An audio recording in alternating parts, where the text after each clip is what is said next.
Hey everyone, welcome back. Today we're taking a deep dive into the world of Google AI. Specifically their new project, BARD. Right, Bard.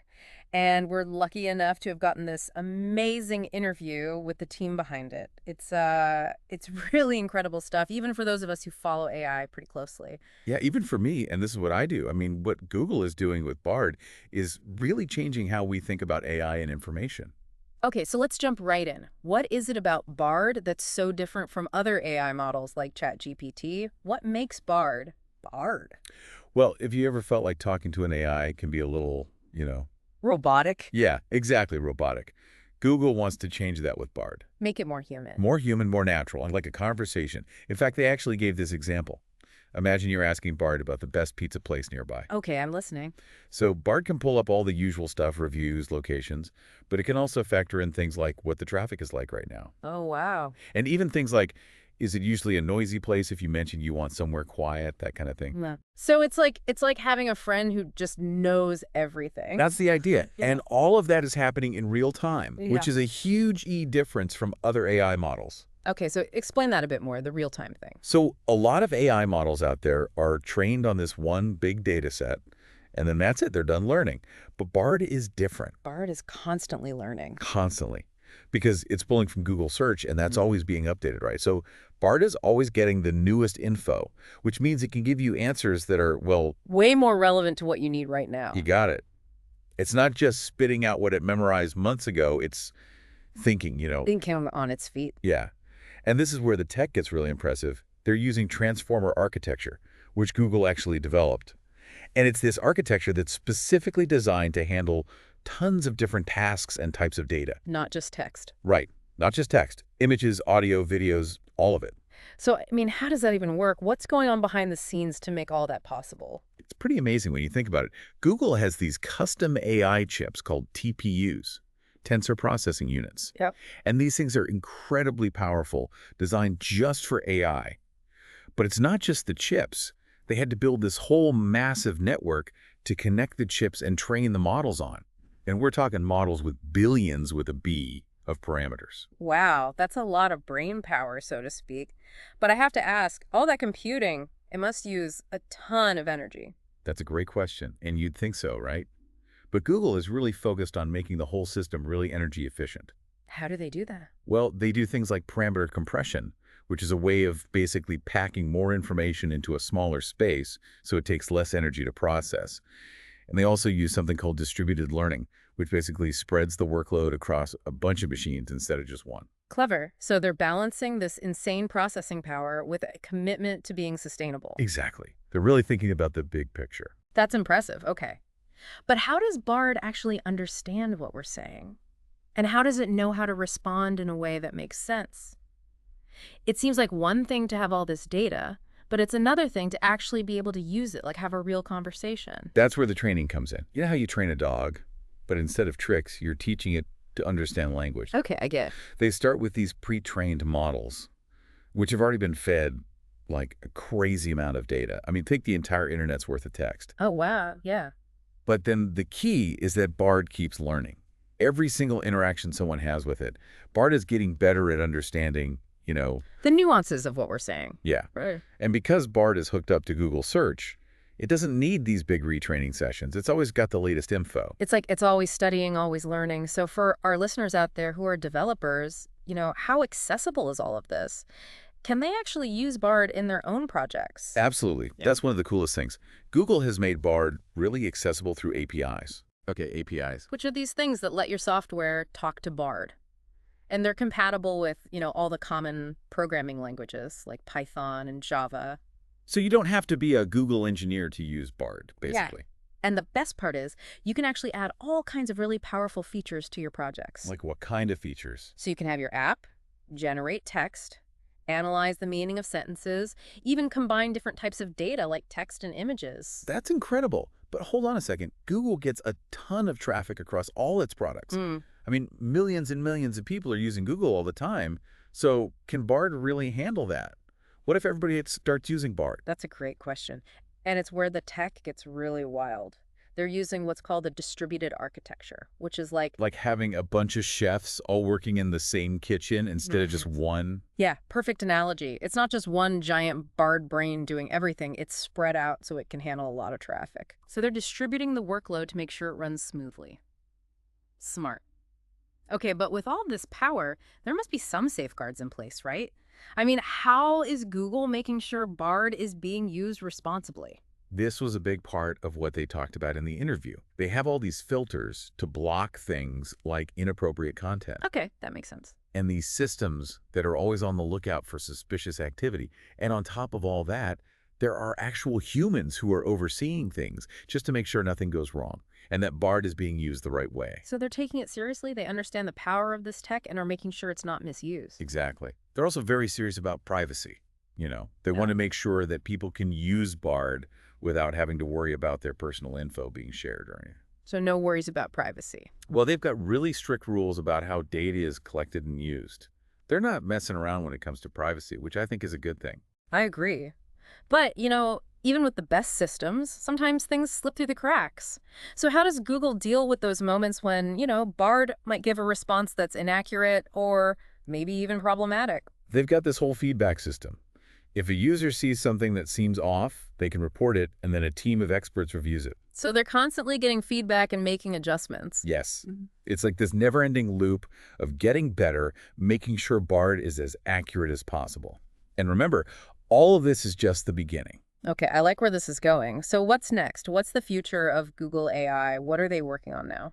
Well, they're really excited about something called multimodal models. Multimodal models, what are those? They're models that can understand and use different types of data at the same time. So not just text, but also images, audio, video. Yeah? Imagine like an AI that can read a recipe, but also watch you cook and give you feedback. Wow, that's next level. So it's not just about understanding different types of information, but combining them. Exactly. And they're also really focused on making AI more energy efficient, which is super important for the planet. And they're pushing the limits of continuous learning, which means that AI can keep learning and evolving without needing to be retrained all the time. Always getting smarter. But what about their overall vision? Where do they see all this going? Their big focus is on democratizing AI. What does that mean? It means that they want to make this powerful technology available to everyone, not just big companies, but small businesses, researchers, even everyday people. So taking something as powerful as Bard and basically putting it in the hands of anyone who wants to use it. That's the goal. And they're putting their money where their mouth is. They're investing a ton in research and development, making AI more accessible, building platforms that anyone can use. That's really incredible. It really does feel like we're at this point where AI is about to change everything. It's true. It's a really exciting time, but also one where we need to be careful and thoughtful about how we use this technology. Absolutely. Google seems to be taking that responsibility seriously, though. They are. And they're not doing it alone. They're working with scientists all over the world, publishing their research, encouraging collaboration. They really want the benefits of AI to reach everyone. Okay, so before we wrap up this first part of our deep dive, I want to go back to something. What is it about Bard that makes it so different? If you had to sum it up, what's the big deal about Bard? It's that combination of real-time information and, the ability to give you answers that are relevant to what you need right now. It's like having this conversation with the world's biggest expert who's always learning more. So it's not just about getting information, it's about having a real back and forth, a real conversation with that information. Yes, and that conversation is always evolving, always getting more sophisticated. That's the power of Bard. It's not just a static thing, it's constantly evolving and growing. Exactly. It's a game changer, and it's going to be fascinating to see where it goes from here. Yeah. It's crazy to think that Bard isn't just some separate thing. It's really connected to everything else Google is doing. It's like woven into the whole Google ecosystem, right? Exactly. So imagine, you're searching for something online. Which we all do all the time. All the time, right? Yeah. But instead of just getting those links, what if you could have a conversation with Bard? Like it could help you figure out what you're really looking for, understand the topic better, even suggest things you hadn't even considered. It's like having a super smart research assistant built into Google. Exactly. And it's not just search either. Think about Google Assistant, the one on your phone. Oh, yeah. What if that was powered by Bard? You could have these natural, super helpful conversations, It could really understand what you need and help you with almost anything. It's like the ultimate personal assistant, but actually smart. Exactly. And honestly, we're just scratching the surface here. Think about all the things Google does, all the products and services. The potential for Bard is just insane. It's pretty mind-blowing when you think about it. Okay, but we've talked a lot about the good stuff, the potential. But what about the challenges? Yeah, good point. Like with any really powerful technology, there are things we need to be careful about. Totally. Like, I've heard people say that AI, like Bard, could be used to spread misinformation or even create harmful content. Is that something Google is thinking about? Oh, definitely. And they talked about this a lot in the interview. They've put in a lot of safeguards to prevent that kind of misuse. Like what? Well, for one, they have these filters that block certain types of content, like anything that's hateful or discriminatory or could be harmful. So Bard can't just say anything. Right. And they're always improving those filters too because, things change so quickly. That makes sense. But what about like the idea that AI could be used to manipulate people, influence them without them even realizing it? That's a big one. And it's something Google is taking really seriously. They want to make sure that people always know when they're talking to an AI. So it's clear that it's a machine and not a human. Exactly. And they also want to make sure people understand what AI can and can't do so we can all use it in a smart and responsible way. It's like anything new, right? We have to learn how to use it safely. Exactly. I Yeah. think it's important to remember that with AI, we should always be a little bit skeptical, Like, don't just blindly trust everything it says. Think critically. Yeah, question it, analyze it. Don't just take it at face value. Exactly.